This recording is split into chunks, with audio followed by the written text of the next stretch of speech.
Reforma tributária será promulgada nesta tarde no Congresso e você vai ver também.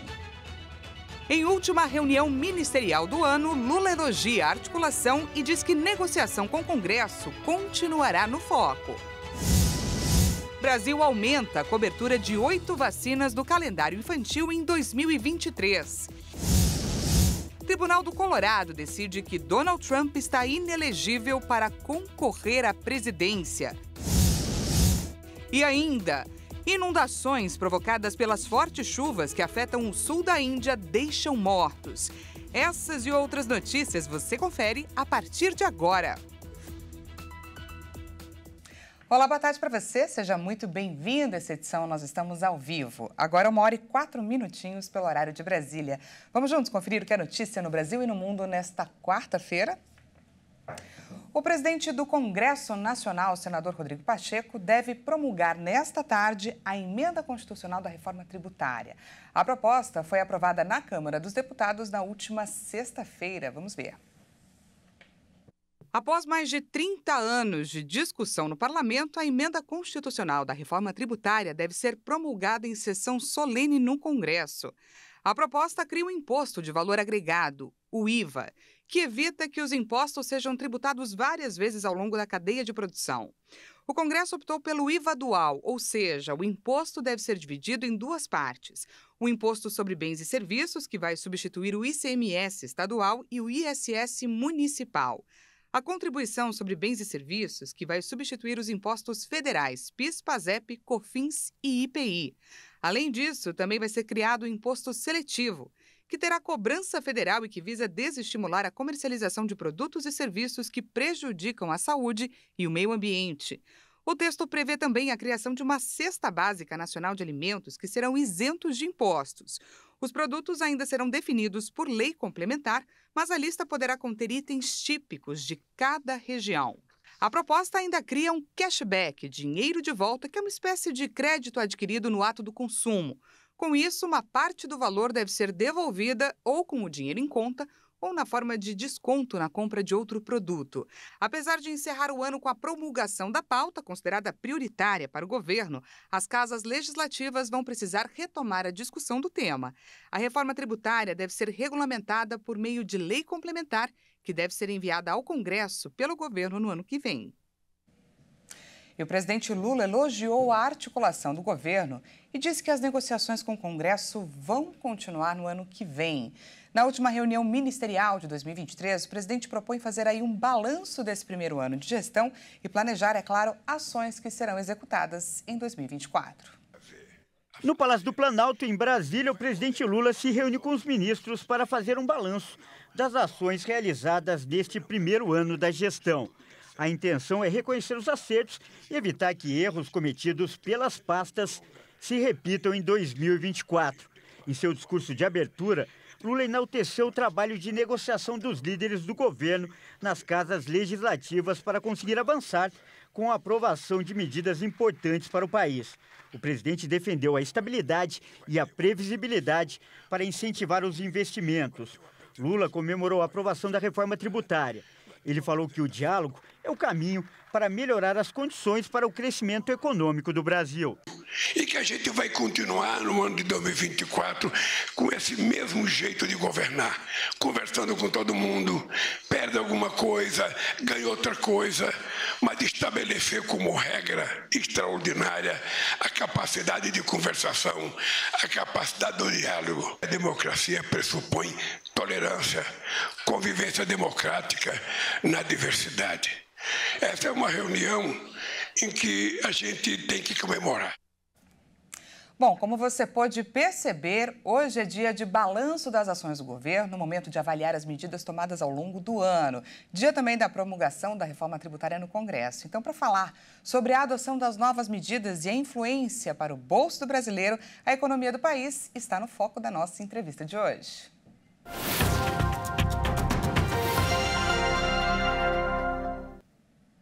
Para nos ajudar nessa avaliação, eu recebo o professor de Economia, Agostinho Celso Pascalic. Professor, seja mais uma vez muito bem-vindo aqui no nosso espaço.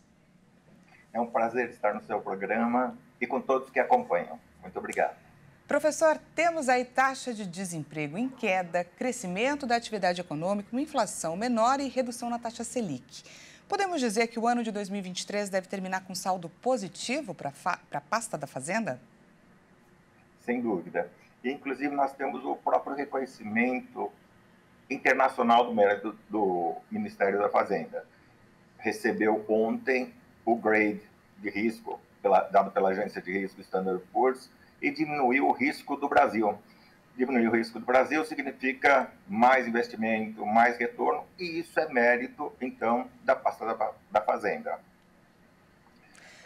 Eu gostaria de citar aí 4 aspectos que ainda vale a pena e dar os parabéns aí à ação do Haddad.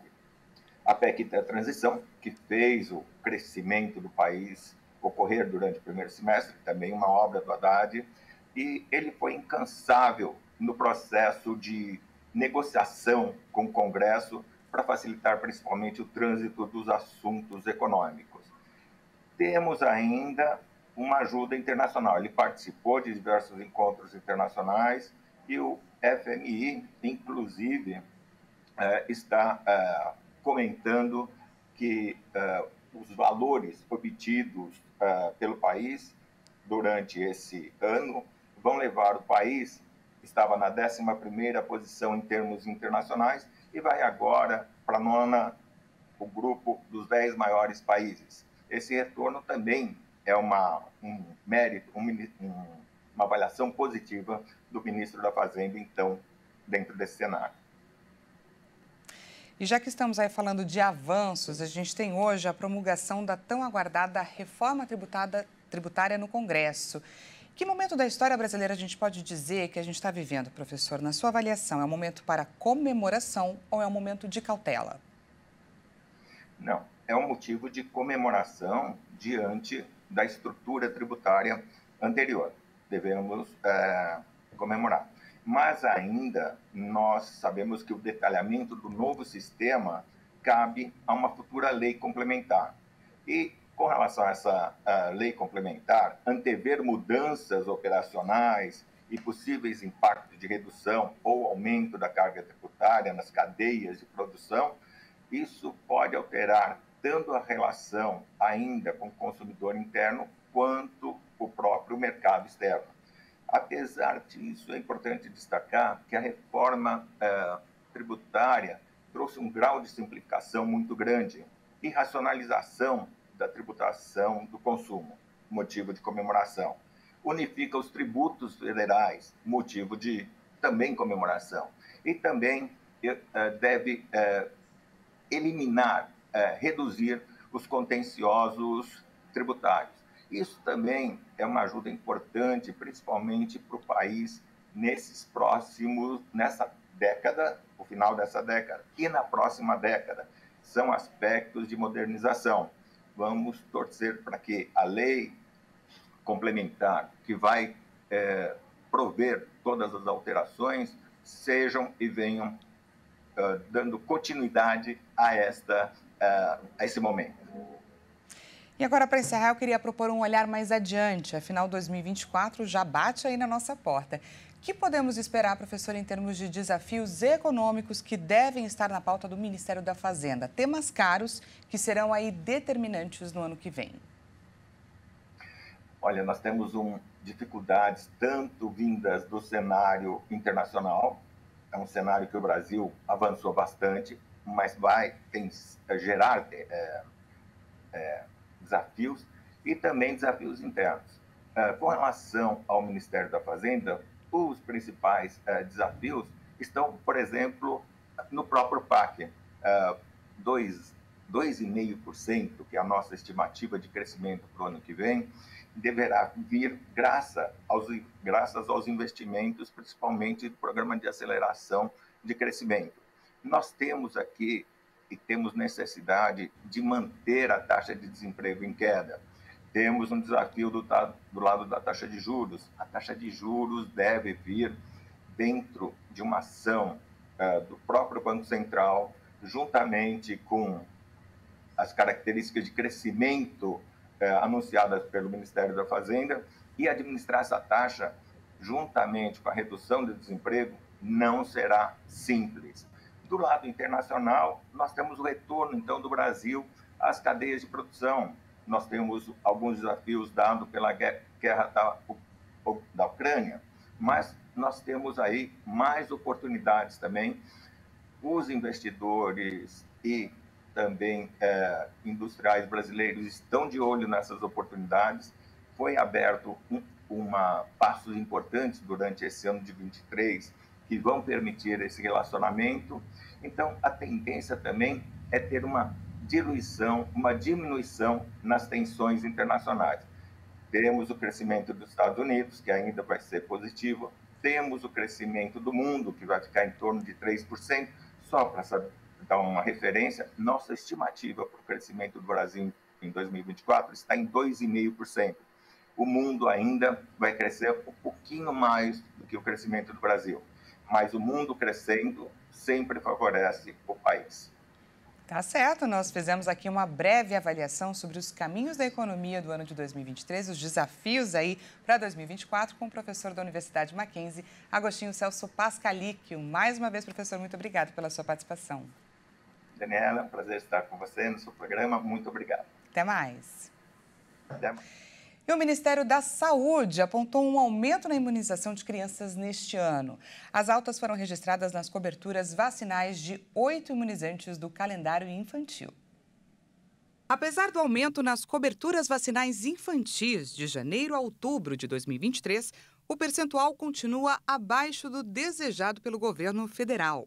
Segundo o Ministério da Saúde, 8 imunizantes recomendados do calendário infantil apresentaram melhora na cobertura vacinal quando comparado com todo o ano de 2022. Os imunizantes que registraram maior aplicação foram hepatite A, poliomielite, pneumocócica, meningocócica, difteria, tétano e coqueluche, febre amarela, sarampo, cachumba e rubéola. O governo federal tem trabalhado na conscientização relacionada à imunização e, em especial, à infantil, investindo no lançamento do Movimento Nacional pela Vacinação, que tem percorrido o país. No Piauí, por exemplo, houve um aumento significativo na cobertura da tríplice viral, passando de 82,8% para 97,8%, assim como da poliomielite, que passou de 75,9% para 89,9%. Outro estado que tem demonstrado melhor é o Espírito Santo.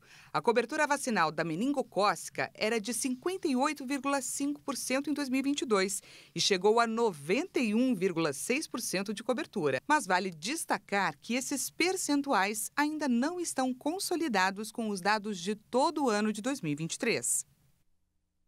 E veja a seguir, Tribunal do Colorado decide que Donald Trump está inelegível para concorrer à presidência. E ainda, inundações provocadas pelas fortes chuvas que afetam o sul da Índia deixam mortos. A gente volta já já, não perca!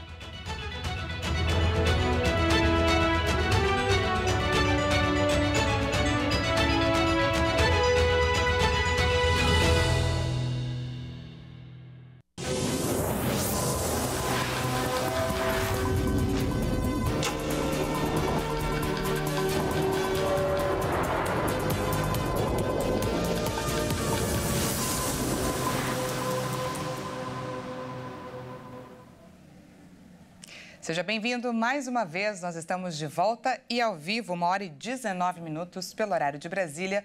Voltamos com mais destaques desta quarta-feira para você. Bom, e hoje o novo presidente da Argentina, Javier Milei, enfrenta a primeira convocação de protestos contra sua proposta de administração. Para tentar enfraquecer o movimento, o governo chegou a baixar um decreto impedindo que as pessoas obstruam as ruas e fazendo também ameaças com cortes de benefícios sociais de quem for pego fazendo piquetes nas ruas. O especialista em política internacional, Henrique Rizenzinski, comenta sobre o clima de tensão que se instala pelas ruas do país vizinho. Vamos ouvi-lo. O que está acontecendo hoje na Argentina e essa tentativa de enfraquecimento dele é absolutamente esperada. Quer dizer, o peronismo sempre utilizou essas formas de luta e vai tentar fazer com que ele seja enfraquecido nesse momento. A única chance que eu vejo dele ter sucesso é ele fazer as coisas muito rapidamente. Ele tem que ter pelo menos 2 anos de medidas absolutamente impopulares e depois 2 anos para colher um pouco os frutos, principalmente do equilíbrio fiscal e da possibilidade de investimentos para crescimento econômico e distribuição de renda. O desafio dele é extraordinário e eu acho que ele tem uma tarefa muito difícil pela frente, mas acredito que, dada a situação caótica da Argentina, ele tem alguma chance. E um tribunal de apelação do Colorado decidiu nesta terça-feira que o republicano Donald Trump não pode participar das primárias eleitorais do estado em 2024. Isso por conta das ações relacionadas ao ataque contra o Capitólio em 2021. A decisão surpreendente, da qual a campanha de Trump imediatamente disse que apelaria, pode influenciar significativamente a eleição presidencial de 2024, na qual o magnata é o favorito à indicação do Partido Republicano. A maioria do tribunal considera que o presidente Trump está desqualificado para ocupar o cargo de presidente nos termos da seção 3 da 14ª emenda da Constituição dos Estados Unidos, decidiu o tribunal. A corte acrescentou que, como ele foi desqualificado, seria um ato ilícito, segundo o Código Eleitoral, o secretário de Estado do Colorado incluir seu nome como candidato nas primárias presidenciais. As acusações contra Trump por supostamente liderar uma conspiração criminosa para fraudar a eleição de 2020, uma em nível federal e outra na Geórgia, abriram um debate jurídico frenético sobre a elegibilidade do magnata para futuros cargos. O processo no Colorado é uma das várias ações judiciais da 14ª emenda contra Trump em andamento em todo o país. O Tribunal Superior de Minnesota rejeitou um movimento semelhante no mês passado. Um porta-voz de Donald Trump denunciou a decisão e a qualificou de antidemocrática. Steven Chung afirmou em um comunicado que a Suprema Corte do Colorado emitiu uma decisão completamente equivocada e destacou que será apresentada rapidamente uma apelação à Suprema Corte dos Estados Unidos. E as eleições gerais na República Democrática do Congo, consideradas de alto risco, começaram nesta quarta-feira. O presidente do país enfrenta uma oposição fragmentada em um clima político e de segurança bastante tenso. Para a gente ter uma ideia do clima por lá, hoje foi inclusive decretado feriado. Na capital Kinshasa, os centros de votação abriram com atraso de 3 horas às 9 da manhã, levando os eleitores a forçar os portões. A organização das eleições foi muito afetada por vários problemas logísticos. A comissão eleitoral enfrentou dificuldades para enviar as cédulas em tempo hábil para milhares de centros de votação. Quase 44 milhões de pessoas estão registradas para votar nas eleições presidenciais deste país de 100 milhões de habitantes. Também vão ser eleitos parlamentares nacionais e provinciais. As eleições gerais na República Democrática do Congo são consideradas de alto risco. O presidente Félix Tshisekedi enfrenta uma oposição fragmentada em um clima político e de segurança muito tenso. O governo decretou feriado nesta quarta-feira e fechou as fronteiras do país. Também determinou a suspensão dos voos domésticos, como já havia acontecido nas eleições anteriores. Pelo menos 10 pessoas morreram nas inundações no sul da Índia. A mesma região foi abalada por um ciclone há 2 semanas que provocou 8 mortes. Várias pessoas morreram vítimas das inundações provocadas pelas fortes chuvas que afetam o sul da Índia. Outras centenas ficaram bloqueadas no estado de Tamil Nadu, onde as estradas ficaram alagadas.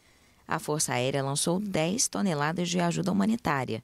Imagens divulgadas pela agência Press Trust of India mostram bairros inteiros inundados e equipes de emergência em lanchas. O ministro-chefe de Tamil Nadu, Shiv Das Mina, afirmou que várias mortes já foram confirmadas e 12.600 pessoas estão desabrigadas. As fortes chuvas são esperadas na região sul da Índia em dezembro, mas os especialistas alertam que as tempestades estão ficando mais intensas por causa da mudança climática. Há 2 semanas, 8 pessoas morreram na passagem do ciclone Michaung pelos estados de Tamil Nadu e Andhra Pradesh. E a companhia espacial Blue Origin lançou nesta terça-feira o seu primeiro foguete, o New Shepard, desde um acidente que aconteceu em setembro de 2022. A nave chegou a voar 107 quilômetros acima da Terra e aterrissou menos de 10 minutos após o lançamento. Vamos conferir. A missão NS-24 não contou com tripulantes e foi limitada a experimentos científicos, mas seu sucesso é considerado fundamental para que a companhia retome o turismo espacial futuramente. Após ser lançado, o foguete ultrapassou o limite da atmosfera e chegou a voar a 107 quilômetros acima da Terra. A aterrissagem aconteceu em um deserto no sul dos Estados Unidos menos de 10 minutos depois do lançamento. 31 pessoas já voaram para o espaço a bordo de uma nave da Blue Origin, incluindo o próprio dono da empresa, Jeff Bezos. Essa edição fica por aqui, diretamente da Vila de Jackson, no Wyoming, um dos 50 estados dos Estados Unidos. Trazendo rápidas curiosidades, esse é o 10º maior estado americano em área e o menos populoso. Pois é, menos de 600 mil pessoas em uma região do tamanho do estado de São Paulo. Outra questão é que Wyoming é o estado norte-americano com mais armas por habitante. Pois é, por lá ainda existe aquela cultura do cowboy, dos ranchos enormes, dos rodeios e de homens armados. Essa edição fica por aqui. Muito obrigada pela sua companhia. Daqui a pouco a Juliana Dariva chega com mais informações para você. É 1h50. Eu volto amanhã. Amanhã a gente tem um encontro marcado às 8h30 da manhã. Até já.